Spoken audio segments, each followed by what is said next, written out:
Bill be now read a second time. Deputy Claire Daly. Yeah, thanks, Kim Corley. Minister, I know it's the 11th hour, almost at the Christmas break, but I am very glad that we are here discussing this. I think earlier in the week, when we thought we mightn't have been around for a few weeks, this was the only item of business that I was absolutely gutted to have missed. Not that other things were not important, they obviously are, but this bill is particularly special. And getting this to next stage is an opportunity for us to do something very important for women. I'd like to thank Joan Collins, who had undertaken to stand in if I had been absent today. And I would like to thank the government for having changed the schedule originally and taken this item off, for agreeing to put it back on. But I'm also particularly glad to hear that you have indicated that you're not going to oppose this bill, that you will allow it to pass second stage here today. And I will be really keen that we would try and follow that and get it into committee, because this is the culmination really of a huge volume of work which hasn't been done by me. I'm only standing on the shoulders of others, if you like, and I have to say I'm very humbled to be here, to be moving this bill. I'm conscious that all that I am is a voice and a vehicle for the efforts of others, many of them who are in the gallery today, who have led the fight on this issue. They're the ones who are responsible for putting this issue central stage. The incredible, almost unspeakable bravery of the husbands and partners who alone had to deal with their own grief and personal loss, but then on top of that, to have to battle, to have inquests to find out what had happened to their wives. The resilience and the tireless crusading by people like Joe Murphy-Lawless, and indeed all of the other educators, midwives, student midwives and birth activists who have striven to raise public awareness to make maternity services safer for Irish women. It's their efforts that are here today in this bill. And, you know, it's absolutely mad to think that it's almost exactly 10 years ago today, on the 20th of December 2005, that the government approved the drafting of a bill that later became the Coroners Bill 2007. Now, that bill incorporated many of the recommendations of the Coroners Review Group in 2000 and the Coroners Rule Committee in 2003 in order to update and overhaul the functions of the coroner, which is presently governed by the Coroners Act of 1962. Now, we all know a hell of a lot has changed since 1962, and it's absolutely unacceptable that this issue hasn't been addressed before now. It was on the government's books, but no progress to date, which is obviously not good enough, because women's lives matter, and real change in this, we have a chance in this bill to acknowledge that and to address inadequacies that are there in the present system. Now, all that my bill does is to largely take the 07 bill but add in two crucial additions: to amend Section 53 of the Act, dealing with circumstances in which a coroner must hold an inquest to include all cases of maternal deaths, and to amend Section 75(1), which covers mandatory post-mortems and special examinations, again, in the case of maternal deaths. And, you know, I think that is absolutely and utterly critical. While the original bill talked about an investigation, to be honest, it was up to the coroner whether that went further than that, and it's just not good enough. Now, this bill is simply to trigger an automatic inquest into a maternal death, which is a death during or following pregnancy up to 6 weeks postpartum, for any hospital or maternal care unit or other location where women are under the care of an obstetrician or midwife. Now, why do we need this? And it's actually critically urgent that we would even enact it into law in the lifetime of this government. And for me, it's best expressed in the letter written by the children of Sally Rowlett to the Minister for Health, Leo Varadkar, last year, when they said, "We miss our mum so much every day. Can you please make sure this will never happen to any other mum again and make our hospitals safe?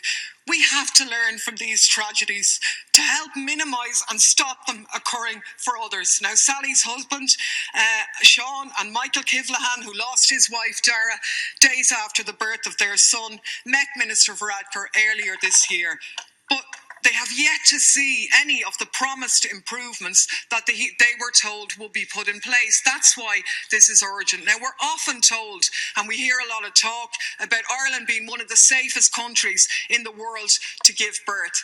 We have to say that in the absence of accurate statistics, that's actually a groundless assertion. And in 2007, two courageous obstetrics consultants pointed this out in a public letter to the Irish Medical Journal, where they showed that our national maternity mortality statistics were underreported, suffered from poor validation methods, and were not reliable.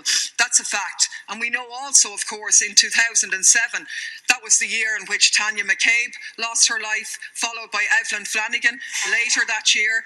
And these were the first of the 8 cases where public inquests eventually ruled that medical misadventure was the cause of deaths of these healthy, pregnant young women. The others being Jennifer Crean, Bimbo Onanugwa, Dara Kivlahan, Nora Hyland, Savita Halapanavar, and Sally Rowlett.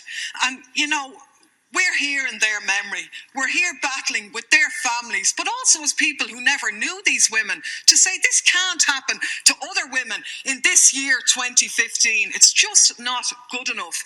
Now, we know that in 2009, moves were made to correct and collect accurate figures in relation to maternal deaths with the establishment of the Maternal Death Inquiry. In its first report in 2012, they said that data collection was only slowly improving and that it remained incomplete. And the types of problems that they identified were an inconsistent approach to data classification, a lack of a national approach, and the need that there would be a question on pregnancy status at the time of death to be included in all coroner's certificates.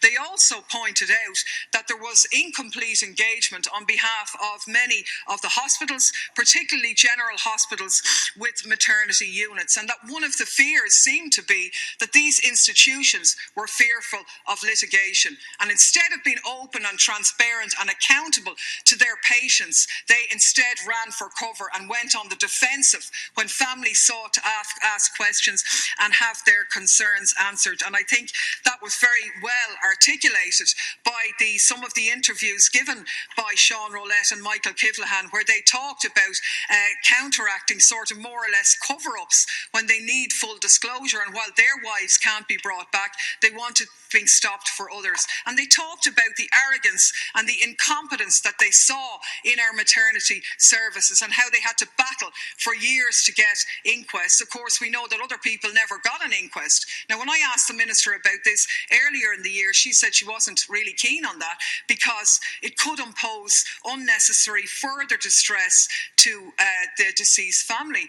But I think experience has shown, and the people in the gallery are testimony to that, that people need answers and they need closure, and that actually a public inquest is in fact the only way in which to deliver that. And we do know that deaths by medical misadventure really are an unintended outcome of an intended medical action. And an inquest doesn't apportion blame or anything like that, but it does allow that to be entered on the death certificate. And I think last year, in the instances of the Portlaoise baby deaths, obviously Minister Varadkar correctly stated that those families had been lied to, but lying has been a persistent reality to the families who are in the gallery and who have faced the tragedy of maternal deaths. And we know this going back for some considerable time now, from Helen Moynihan in 1981 to 1988, Antoinette Pepper, whose family fought resiliently to try and get an inquest into her death.